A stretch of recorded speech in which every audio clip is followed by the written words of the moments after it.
గుండె నిండా గుడిగంటలు మే 22 ఎపిసోడ్.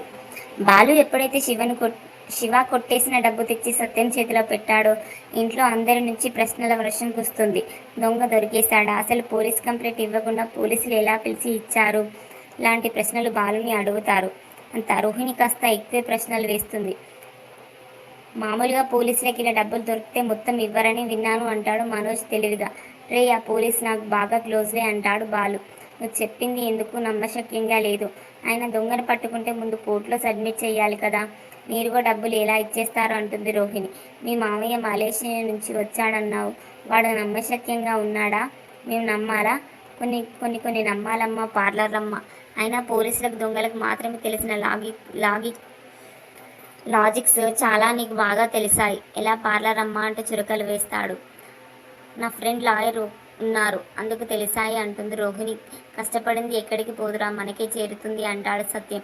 జాగ్రత్త నాన్న, అప్పుడే దొంగల కళ్ళు పడ్డాయి అంటాడు బాలు మనోజ్ని ఉద్దేశించి. రే, ఎవరిని ఉద్దేశించి అంటున్నావురా అంటాడు మనోజ్ కోపంగా. భుజాలు తడుముకున్న వాడిని ఉద్దేశించి అన్నా అనేసి బాలు పైకి వెళ్ళిపోతాడు. దాంతో అంతా ఎవరి గదుల్లోకి వాళ్ళు వెళ్ళిపోతారు. అప్పుడే ప్రభావతి సత్యంతో డబ్బు ఇవ్వండి, నేను దాస్తాను అంటుంది. ఒకసారి ఇస్తే ఏం చేశావు? నా డబ్బు నేను దాచుకుంటానులే అనేసి సత్యం వెళ్ళిపోతాడు. ఇక బాలు మీద రోహిణి అనుమానపడుతూనే ఉంటుంది. దీని వెనుక ఏదో ఉంది అని గదిలోకి వెళ్ళి కూడా తెగ ఆలోచించేస్తుంది. అప్పుడే మనోజ్ రావడంతో బుర్ర పెట్టి ఆలోచిస్తే బాలు చెప్పిన దానిలో ఏదో ఉంది. దొంగ ఒక్క రూపాయి కూడా వాడకుండా డబ్బు అలానే ఎందుకు ఉంచుతాడు? దీని వెనుక ఏదో ఉంది. మనోజ్ మీ బాలు అబద్ధం చెప్తున్నాడేమో. ఆ దొంగ బాలుకి ఏదో లింక్ ఉంది అంటూ అంచనాలు వేసినట్లుగా మాట్లాడుతుంది రోహిణి. అప్పుడే అటుగా వచ్చిన మీనా ఆ మాటలు చెవినపడి ఆగుతుంది. నీకు అలా అనిపిస్తుందా అంటాడు మనోజ్. అదే నిజం. అలా కాకపోతే బాలునే మనిషిని పెట్టి ఆ పని చేయించి ఉండొచ్చు అంటుంది రోహిణి. వెంటనే మనోజ్ బాలు గురించి మంచిగా మాట్లాడతాడు.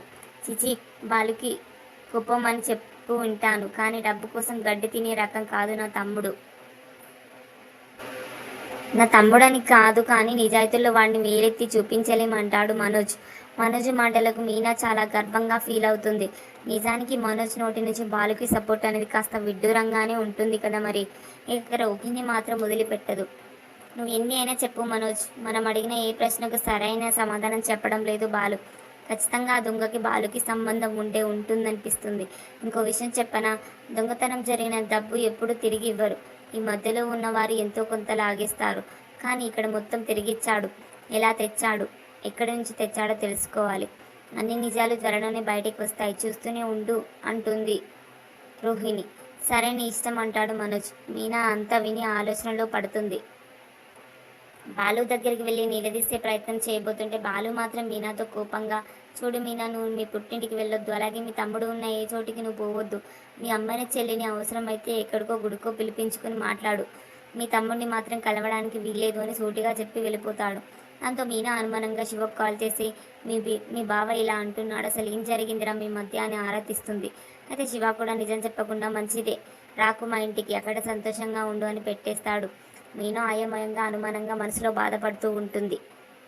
ఇలాంటి మంచి మంచి వీడియోస్ కోసం నా ఛానల్ని సబ్స్క్రైబ్ చేయండి, షేర్ చేయండి, లైక్ చేయండి, వీలైతే కామెంట్ చేయండి. నైస్ అని కానీ అస్సమ్ అని కానీ. Thank you.